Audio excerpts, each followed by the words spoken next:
teología prácticamente y de la religión. Caín mató a Abel. Caín era agricultor, Abel era pastor, Abel era el bueno, el agricultor era el malo. Y más concretamente, Rómulo y Remo. O sea, Rómulo funda Roma y traza el perímetro de la ciudad con un arado de mancera y dice: el que cruce con sus ovejas adentro de la ciudad será muerto, y el que lo desafía y cruza es su hermano de leche, amamantado por la misma loba, Remo. Y Rómulo lo mata. Rómulo era malo, pero tenía un arado, era agricultor y fundaba ciudades. Remo era pastor y deambulaba con sus ovejas buscando donde había pasto. El mundo cambia. La agricultura es mala porque restringe la vida pastoril. Fíjense que las encíclicas, se llama, de vez en cuando sale una pastoral. Lo pastoral, lo pastoril es lo bueno. Lo otro es agresivo, es como que agrede al medio ambiente. La agricultura se la ve como que agrede al medio ambiente. La ganadería conserva. Y durante muchos años entramos en el modelo de grassland farming pensando en que el ciclo ese de ganadería reponía fertilidad. Yo decía, sí, en todo caso, lo primero que hacía era detener la erosión producida por sistemas agrícolas viejos que fueron entrando en obsolescencia. La agricultura tradicional con el arado necesitaba de vez en cuando descansar y recuperar un poco de materia orgánica. Ahora, recuperábamos materia orgánica, pero nutrientes seguíamos perdiendo. Porque la vaca se lleva calcio, fósforo y magnesio y algunas otras cosas que ustedes conocen mejor que yo, azufre. Bueno, esta visión, a mi juicio, es retardataria y ha sido retardataria. La agricultura es la base de la ganadería moderna. ¿Por qué? Porque la agricultura, que incluye la agricultura forrajera, del pasto también, la alfalfa, pero la alfalfa con mayúsculas, y la pastura con mayúsculas, debe ser mirada como un recurso forrajero, como lo es el maíz en la Argentina y en el mundo, o como lo es la soja. ¿Cuál es el destino de la soja? El 80% de la soja es proteína vegetal, cuyo destino es alimentar algún tipo de ganado. Entonces, la agricultura incluye la agricultura forrajera. Aquí, cuando llegaron, cuando se inventó el buque frigorífico, a mediados del siglo XIX, y se abre la posibilidad de llegar con carne fresca a Europa, las pampas estaban llenas de vacas cimarronas que daban cuero y un poco de carne de mala calidad con la que se hacía en los saladeros tasajo para exportar a los países pobres que podían consumir o que necesitaban ese alimento barato, fundamentalmente para la población pobre o los esclavos del Caribe, del norte de Brasil y demás. Argentina producía eso. Los saladeros de la época de Rosas eran eso. Pero cuando aparece el buque frigorífico y Inglaterra empieza y Europa a hacer la revolución industrial, se habilita la posibilidad de llegar con carne fresca. Entonces tuvimos que hacer una transformación enorme. ¿Qué hicimos? Y vinieron los frigoríficos, vinieron los ferrocarriles y vinieron, y alguien los trajo, los gringos que sembraron la alfalfa. Ahora, para sembrar alfalfa, ¿no es cierto?, había que organizar las estancias y hacía falta traer los aperos, las herramientas para esto. Y fíjense que en 30 años la Argentina se convierte en granero del mundo simplemente como subproducto del objetivo central que era praderizar los pajonales de las pampas. Fue una revolución tecnológica fenomenal que incluyó el alambrado, el molino, la alfalfa, los gringos y la agricultura como coproducto de ese desarrollo.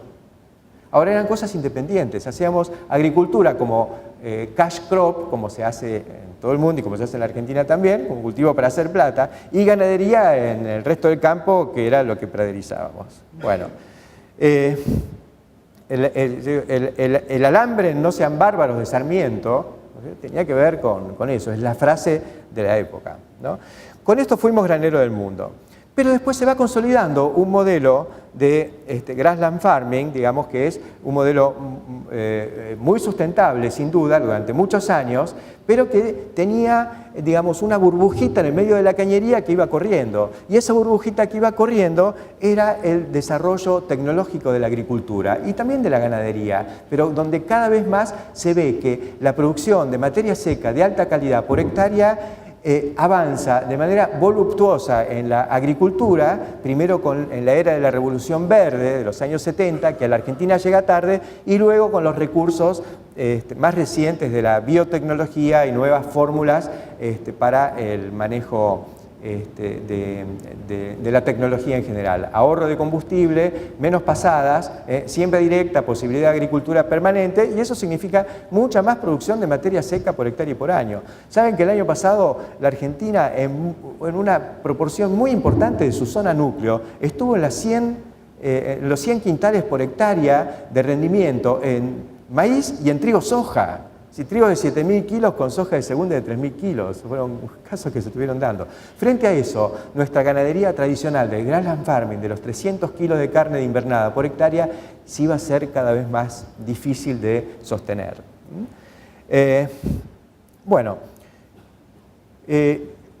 La Revolución Verde llega como consecuencia de un interés que había en el mundo también para aumentar, para resolver los problemas del hambre, lo mismo que se está debatiendo ahora en el mundo, y este fin de semana se va a resolver quién va a ser el nuevo director de la FAO, y posiblemente sea un brasileño, y ojalá lo sea, es el candidato que apoya a Argentina, porque el mundo está necesitando de nuevo alimentos, porque pasamos de una era en la que abundaba todo a una era en la que escasea. Frente a eso, el embate agrícola se redobla y, por lo tanto, la ganadería va a tener que incursionar en modelos mucho más eficientes que van a tener que ver con la capitalización en el rubro ganadero de la evolución de la agricultura.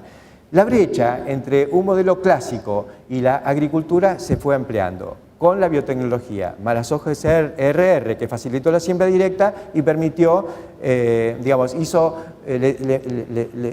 cantó un jaque y un jaque mate al modelo tradicional de rotaciones. Se limpiaron los campos de malezas perennes, que antes nos servían por ahí. Yo me acuerdo que en la zona núcleo muchos esperaban, no existía la soja todavía, era maíz-trigo, esperaban poder levantar el trigo para echar las vacas en el rastrojo donde enseguida venía el sorgo de Alepo, y todo enero y febrero había una pastura sensacional de Alepo. Bueno, ese modelo no puede convivir con la soja RR o con el maíz RR-BT y los otros eventos apilados que nos anuncian las compañías de biotecnología. No tenemos más malezas perennes, tenemos campos limpios de sorgo de Alepo y de Gramón. Y esto se da fundamentalmente como un proceso de agriculturización en las áreas de invernada. La Argentina pasa de sembrar 20 millones de hectáreas en la pampa húmeda hasta los años 90, hasta el 95, 96, y de ahí pasamos de 20 a 30 millones de hectáreas agrícolas. ¿No es cierto? Y eso no es desmonte, eso es fundamentalmente avance sobre el oeste invernador y recreador, y en la cuenca del Salado también, de la mano de organizaciones como el Tejar, que aprendieron a hacer siembra directa en las medias lomas de la cuenca del Salado. Y ellos lo hacían alquilando campos. Hoy en esas medias lomas, muchos productores hacen maíz para hacer silo y apoyar sus planteos de cría. Bueno, entonces, refresco los viejos paradigmas. Acuérdense, el pasto es lo más... ¿Hola? ¿Se pinchó esto un poquito? No. Los ganaderos son agricultores modernos. Negocio de segundo piso. Cuando uno dice, fíjense lo que es la imagen bucólica de nuestra ganadería. Todos pensamos que el ganado, que un novillo, es un producto más primario que un lote de soja o que un lote de maíz. Y es todo lo contrario. Es un producto de segundo piso. Es agregarle valor a la fotosíntesis primaria. También podemos perder ese valor si no lo hacemos bien. Pero decíamos, el pasto lo más barato, hasta que llegó, ya en los 80 se notaba, venía un tipo, un gringo con un salero y ofrecía un montón de plata para el mejor lote del tambo, y se lo daban. Y sufría la Serenísima y sufría Luis Marcenaro porque decía, me están llevando los mejores lotes, entonces hay que castigar a la soja. No, había que evolucionar con la ganadería, en este caso con la lechería, con algo que permitiera ser competitivo con la soja. ¿Qué era? El silo de maíz, los maíces de alto rendimiento, las alfalfas, hoy las alfalfas híbridas o las que vengan. Bueno, de pasto a leche, reemplazado hoy por de silo a leche. No niego al pasto, pero me parece que uno ve lo que son las 15 o 20 toneladas de materia seca por hectárea y por año que se logran cosechando un lote de maíz para silo y lo compara con lo que puede dar una pastura bien manejada y seguramente la pastura va a estar hackeada. Y sí, pero necesito el verde, ¿viste? Y esos conceptos un poco etéreos que bueno, siguen en discusión. Sin empaste no hay progreso, ¿se acuerdan? Yo diría que es una calamidad. Hoy hay progreso sin empaste. Modelos flexibles, decíamos, para nosotros era entrar en un modelo muy rígido, hacer unos corrales y unos comederos y tener un mixer. ¿Por qué? Y sí, porque si un día los granos suben, no voy a poder usar esto. Dice, mira, si un día los granos suben, pero son tuyos, y vos los produjiste, vos tenés que mirar la película completa. Seguramente te va a seguir conviniendo convertir esos granos en carne, cerrando un poquito los ojos diciendo este año no me da tanto. Pero en el mundo, los granos, como el maíz, el sorgo y buena parte del trigo, son granos forrajeros. El 25% del trigo en el mundo es forrajero. Y acá decimos, no, el trigo como forraje, no. Y sí, yo digo el trigo como forraje sí. Dicen, no, hagamos cebada, cervecera. Bueno, es lo mismo, porque compite por el uso del suelo con la cebada. Porque con la cervecera puede ir a la maltería o se lo puede dar a los novillos. Bueno, con el trigo también, podés ir a los molinos o podés ir al feedlot de al lado y zafás de la carta de porte de Moreno y de toda esa historia. Bueno. La era del puño, ¿no? El empirismo en la era del GPS y de las mediciones y de la agricultura de precisión. Nosotros decimos, tenemos que entrar cuando hay 2 puños y salir cuando hay 1. Lo aprendíamos en la facultad, digamos. No era bueno. Un buen pastoreo es el que cosecha el 50% del pasto y después pasamos la cardera. Imaginemos si a la soja cosechamos la mitad y después pasamos la cardera. No va. Todo esto podía funcionar cuando hacíamos el costo de oportunidad de la agricultura, pero cuando apareció la chance de alquilar un lote entre 12 y 20 quintales de soja por hectárea, bueno, ahí ya estamos son de 350 a 600 dólares por hectárea de alquiler. A pesar de los altísimos precios que tenemos hoy con la carne, va a convenir la agricultura y sobre todo va a convenir la ganadería de base agrícola, porque si yo tengo 100 quintales de maíz por hectárea en buena parte de la pampa húmeda, que es un rendimiento, ya digamos, fue el rinde promedio del año pasado, este año fue un poco menos, pero estamos en los 100 quintales, esos son 1.500 kilos de carne, sin pensar en silo de maíz, sino pensando solamente en convertir 7 kilos de maíz en 1 kilo de carne. Y acá somos más eficientes y tenemos mejores índices que esos. Esos son 1.500 kilos de carne, son 3.000 dólares por hectárea. Con eso competimos. Yo me acuerdo que en los años 80 fui a Estados Unidos, uno de los primeros viajes que hacíamos allá con grupos de productores, y fuimos a una cabaña en Iowa. Y le pregunté, porque era una cabaña muy importante, del señor Don Nichols, ahí estaba el Heavy Duty, que fue un tono muy famoso en aquel momento, todo basado en maíz. Y yo decía, ¿por qué tan caro todo el manejo de esto? ¿No es mucho mejor en una cabaña hacerla con pasto? Y el tipo me dice, el pasto es mucho más caro que el maíz en esta zona.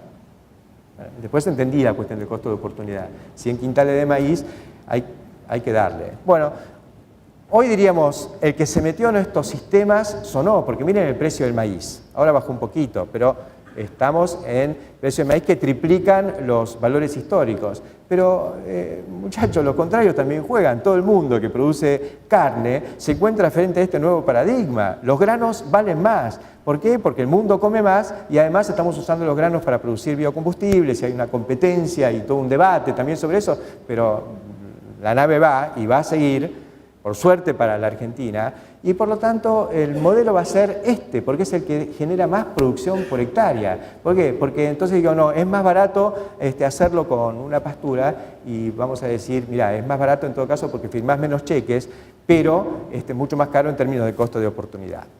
Así que la agricultura es para la ganadería y eso se empieza a ver del 2000 en adelante. La oleada tecnológica permite salir del paradigma de las rotaciones. No necesitamos más esa fase ganadera